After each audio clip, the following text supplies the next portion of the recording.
Bihar has been in a state of political flux for some time now, and that's largely due to the political machinations of its Chief Minister Nitish Kumar.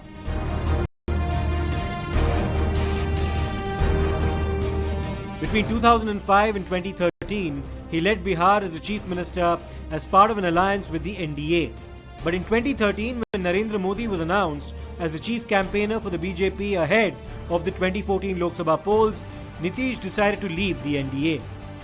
In 2014, when the BJP, in the absence of an alliance with Nitish, would go on to win 22 out of 40 seats in Bihar in the Lok Sabha polls, and Modi would go on to become the Prime Minister, Nitish Kumar stepped down as Chief Minister, taking moral responsibility for the JDU's defeat in the state.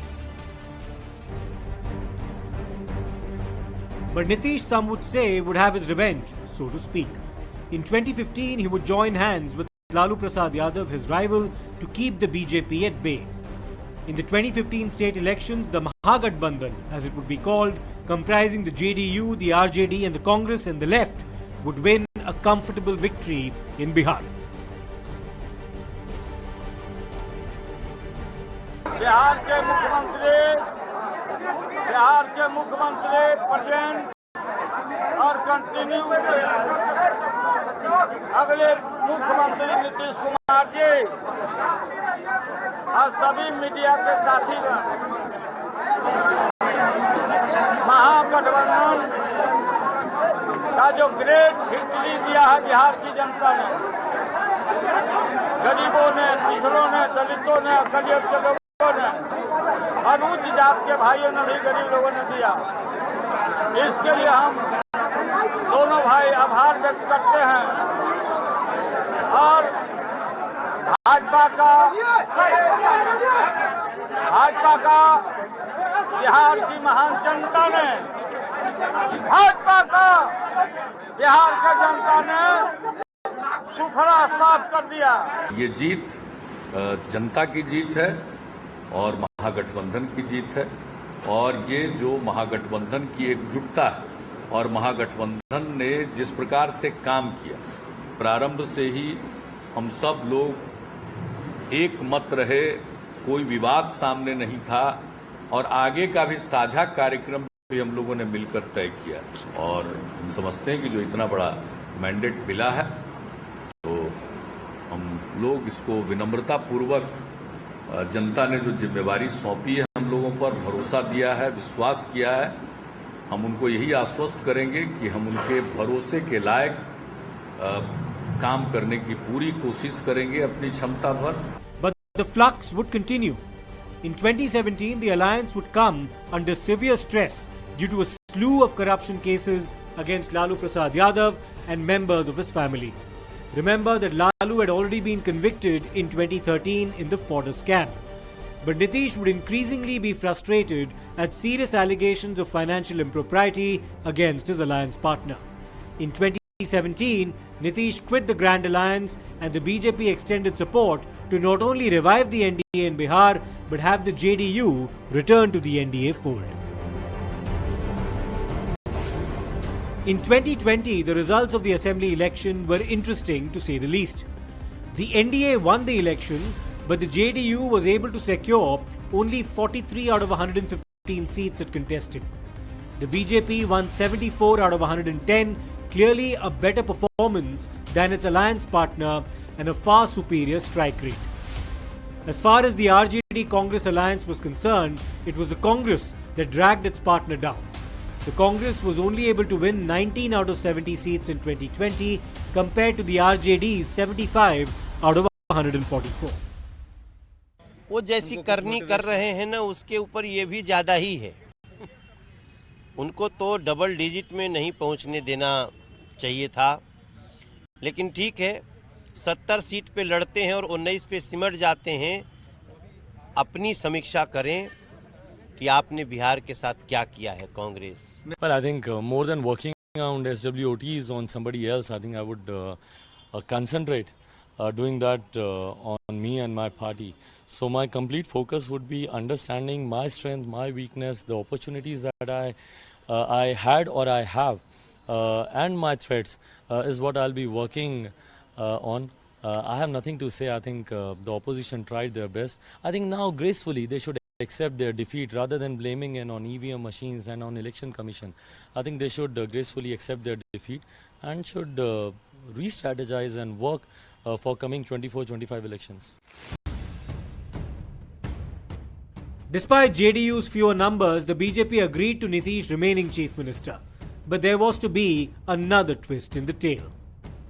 In 2022, Nitish Kumar changed sides once again.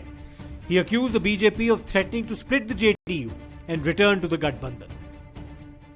आपके chief minister governor के यहां swearing in के लिए गए, बड़ा धूमधाम था। वहां पे बीजेपी के नेता बैठे थे, गवर्नर साहब बैठे थे, सब एमएलए बैठे थे। स्वेरिंग इन होती है, शपथ लेते हैं चीफ मिनिस्टर का, उनके मंत्री 2-3 मंत्री भी शपथ लेते हैं, खूब तालियां बजती हैं और फिर नीतीश जी निकल जाते हैं, वापस सीएम हाउस की ओर चल जाते हैं। गाड़ी में पता लगता है कि वो अपना शॉल गवर्नर के घर में छोड़ आए, तो ड्राइवर से कहते हैं भैया चलो वापस चलो, शॉल उठाना है। तो ड्राइवर गाड़ी घुमाता है, गवर्नर के घर आता है, नीतीश जी निकलते हैं, गवर्नर के पास जाते हैं, दरवाजा खोलते हैं, गवर्नर कहते हैं भाई इतनी जल्दी वापस आ गए। तो ये हालत है बिहार की। थोड़ा सा दबाव पड़ता है और यू टर्न ले लेते हैं। But by this time, Nitish's changing preferences had also acquired an air of predictability about them. Less than a year and a half later, shortly ahead of the 2024 Lok Sabha polls, Nitish returned to the NDA, saying this is the last time he'll be changing sides and that he would never return to the Gadbandhan. तो हम लोग जब आए और हम ही लोग तो एक ही साथ थे, तो उसी समय अब हमसे गलती हुआ हमारे पटिया में कि 2 बार उन्हीं लोगों को ले ली 1.5 महीना। तो हम लोगों ने तय कर लिया है कि ये गलत है, ये कभी नहीं होगा। और शुरू से, और हमको मुख्यमंत्री कौन बताए? श्रद्धेय अटल बिहारी वाजपेयी जी ने मुझको बनाया था, तो हम कैसे भूल सकते हैं? और एक एक तरह से उन्होंने काम किया, जो कभी बीच में गड़बड़ उन लोग किया, कभी कुछ नहीं। तो हम ही लोगों के पटिया में कुछ लोग इधर उधर कर दिया था, तो अब वो सब संभव नहीं है। Perhaps these moves were driven by a survival instinct. Perhaps they were intended to keep the JDU politically relevant and very much in the game as far as the power dynamics of the NDA are concerned. And it must also be said that this has succeeded. After all, in the 2024 Lok Sabha polls, the JDU stock within the NDA rose significantly, with Nitish's party winning 12 seats. It was in a position to influence the NDA's strategy in a big way, given the fact that the BJP needed the help of both the JDU and the TDP at the centre, having failed to secure a majority of its own. Andhra Pradesh में चंद्रबाबू नायडू जी के नेतृत्व में NDA ने शानदार प्रदर्शन किया है। बिहार में नीतीश बाबू के नेतृत्व में भी एनडीए ने शानदार प्रदर्शन किया है। But is Nitish the chief ministerial face in 2025? The BJP has been kind enough to cede floor to the JDU as far as the chief ministership so far is concerned, despite the JDU's lesser numbers in the assembly. But has the 2024 Lok Sabha result meant that the JDU is in a better bargaining position than ever? Let us also not forget that the Lok Janshakti Party led by Chirag Paswan is also an important player in the NDA, having won all the 5 seats it contested in Bihar in 2024. But Paswan has not shied away from floating the idea of contesting alone in Bihar. When he did so in 2020, he may not have won anything, but he did damage the JDU's prospects in seats that his party contested against Nitish, splitting the JDU's votes. पिछली बार भी आप 243 seats लड़े थे BJP से अलग जाके, तब आपने नीतीश कुमार के बारे में कुछ कहा था, काफी कुछ कहा था। इस बार आपका ओपिनियन क्या है? बिकॉज अलायंस के नेता अभी भी उन्हीं को प्रोजेक्ट किया जा रहा है, इसीलिए ये अलग, थोड़ा विस्तार से समझाइए कि ये फैमिली है कि नहीं है एनडीए की, और अगर एनडीए की फैमिली है तो आप 243 सीट्स की क्यों बात कर रहे हैं? यहाँ डिवोर्स है या वहां न्यू बिगनिंग है? प्लीज विस्तार से समझाइए। कहीं पे कोई डिवोर्स नहीं, कोई न्यू बिगनिंग नहीं। मैंने बहुत स्पष्ट तरीके से समझाया, मैं पुनः समझाता हूँ। 243 सीटें लड़ने का मतलब, Are you out of the NDA or no, are you not out of the NDA? Why should I be out of the NDA? A minister here and contesting against them there. वही formula. Why should I contest against them there? Who's saying that I will contest against them there? मैं 2020 का चुनाव नहीं लड़ रहा हूँ। 2020 में a little fact check, मैंने 243 सीटों पे चुनाव नहीं लड़ा था, मैंने 137 सीटों पे चुनाव लड़ा था। भारतीय जनता पार्टी के प्रत्याशियों के सामने मैंने प्रत्याशी नहीं उतारे थे उस वक्त। और उस वक्त yes, I mean I had my concerns with then chief minister and current chief minister, because alliance में उस वक्त मुझे कॉर्नर किया जा रहा था। मैं एक ऐसे दौर की बात कर रहा हूं जब मेरे नेता का निधन हुआ था, मेरे पिता का निधन हुआ था, और 2020 में, और वो समय था जब चुनाव चल रहे थे। एंड ऑफ कोर्स मैं समझता हूं he was the one who was leading the party, and शायद गठबंधन को मुझ पर इतना विश्वास नहीं था कि उनके बाद मैं पार्टी को आगे लेके जा सकता हूं, नहीं कर सकता हूं। तो उन्होंने बहुत ही कम सीटें मुझे ऑफर की थी, और मेरी बातों को गठबंधन के भीतर उस वक्त सुना नहीं जा रहा था, तो मेरे पास कोई विकल्प नहीं था।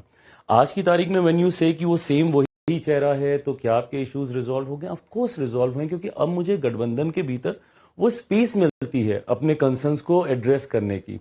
ऐसा नहीं है कि कंसर्न्स अभी भी नहीं होते हैं, बट जब गठबंधन के भीतर वो एड्रेस हो जाते हैं तो वो फोरफ्रंट पे नहीं आते, वो पब्लिक वो नहीं होते हैं। In the build-up to the Bihar polls, the union government also announced that the next census would carry a caste enumeration. This essentially is the caste census, something that the opposition, led by Rahul Gandhi, has been consistently demanding at the national level. Nitish had already undertaken a caste survey in Bihar. The decision by the centre was seen by many as the BJP trying to pull the rug from under the Election Commission has been carrying out the special intensive revision of the electoral rolls in Bihar, and this has been a big bone of contention in the state. The opposition, including Rahul Gandhi, have claimed that this entire exercise is intended to exclude rather than include voters, that the Election Commission, the opposition alleges, is complicit in this endeavour along with the Bharatiya Janata Party. Rahul Gandhi has also been questioning the Election Commission over the conduct of the Maharashtra elections last year, in which the Aghadi alliance was comprehensively defeated. मैं हिंदुस्तान की जनता को और बिहार की जनता को कह रहा हूं कि महाराष्ट्र का चुनाव चोरी किया गया था, और जैसे महाराष्ट्र का चुनाव चोरी किया गया था, वैसे ही बिहार का चुनाव चोरी करने की कोशिश की जा रही है। देखिए, उन्हें पता लग गया कि हमने महाराष्ट्र मॉडल समझ लिया है, इसीलिए वो हम नया बिहार मॉडल लाए हैं। और मैं आपको साफ बताना चाहता हूं कि ये गरीबों का वोट छीनने का तरीका है। Mamata Banerjee, who will face an election in West Bengal in 2026, is saying that the SIR is an NRC through the back door.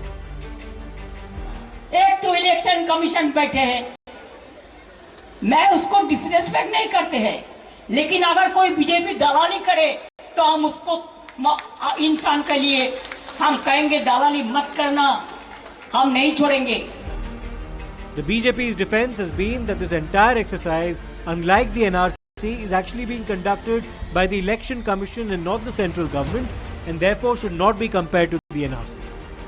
Moreover, if during the exercise it is discovered that there are foreign illegals living in India and even handed documents that allow them to vote, then it is a matter of national security that needs to be looked into. और इसके पीछे कोई साजिश दिखाई पड़ रही है। अब जबकि 3 महीना चुनाव में बचा है, तब ये इलेक्शन कमीशन की आंख खुली है। All Indians are safe under the hand of the Honorable Prime Minister Narendra Modi ji. She is trying to save Rohingya Musliman. क्या उसी सूची के आधार पर बनी सरकार की वैधता पर सवाल नहीं उठता? और चुनाव से ठीक पहले ये निर्णय क्या सही है? Whatever the ECI is doing is absolutely constitutional and within the rights of ECI. And what she's scared of, that if the voter list verification turns out to be all the fake voters or the Bangladeshi voters or the Rohingya voters, what she has made will be deleted. With the SIR expected to be extended to other states, it can be said that its implications will perhaps become an intensive political issue in states like West Bengal and Assam next year. हम लोग आज असम सरकार में cabinet बैठक में ये चर्चा हुए थे कि आधार कार्ड हम एडल्ट सिटीजन को अभी आगे देने का जो नियम है, इसको थोड़ा हम लोग टाइट बनाना चाहता हूं। बांग्लादेश से जो लोग आते हैं भारत और असम में, नॉर्मली ये लोग एडल्ट होते हैं, और अगर हमारा जितना आधार का कवरेज है ऑलरेडी हम लोग 100% अचीव कर चुका हो, और डीसी को ही अधिकार होगा उनको आधार देने का। ऐसा अगर नियम बन जाते हैं तो बांग्लादेश से आते हुए फॉरेनर्स को आधार कार्ड लेना मुश्किल हो जाएगा, और बिना आधार कार्ड घूमेगा तो पकड़ने भी हमारे लिए काफी इजी हो जाएगा। Apart from the special intensive revision, the other discourse that seems to be dominating the build-up to the Bihar polls is the state of law and order in the state. Nitish's repeated claim has been that he was the one who liberated Bihar from the jungle raj that was prevalent during the time of Lalu Prasad Yadav. The opposition in Bihar says that Nitish has brought back jungle raj in Bihar. There have also been a spate of murders, including political ones in the state. And apart from that, the visuals of a group of hoodlums walking into a hospital and calmly and callously murdering a man before leaving has once again raised serious questions about security in Bihar. Lalu's corruption will never be in the background during an election campaign in the state, and the Congress leader Kanhaiya Kumar's comparison of Lalu to Bhagat Singh has evoked condemnation from multiple quarters. जो कन्हैया कुमार वामपंथी हुआ करते थे, left party में हुआ करते थे, और उस समय पर लालू प्रसाद यादव से लेकर राहुल गांधी को चाराचोर बोलते थे, भ्रष्टाचारी बोलते थे, आज लालू जी को सदाचारी बोलते, और सदाचारी बोलते बोलते कि उनकी तुलना भगत सिंह से करते, कहते कि भगत सिंह भी कन्विक्ट हुए थे कोर्ट से, तो आज लालू जी भी कन्विक्ट हो गए। भाई, कोर्ट से कन्विक्ट हुए भगत सिंह तब ब्रिटिश की हुकूमत थी और यूपीए की हुकूमत थी जब लालू जी कन्विक्ट हुए, तो यूपीए की हुकूमत ब्रिटिश की हुकूमत की तरह थी। क्या ये कहना चाह रहे हैं आप? What's also interesting is that the All India Majlis-e-Ittehadul Muslimin, which made an electoral foray in Bihar in 2020 and managed to win 5 seats back then, has offered to be part of an alliance with the Rashtriya Janata Dal this coming election. However, that offer has been spurned by the Gathbandhan this time round, with the Congress party in the state saying that it does not want to ally with a communal outfit like the AIMIM. What has also been forgotten by some is that the Congress and the AIMIM appear to be on very good terms with each other in the other state, in Telangana, where a by-poll is expected. It's building up to be yet another interesting election in Bihar, but one feels that there's a lot left to happen between now and November.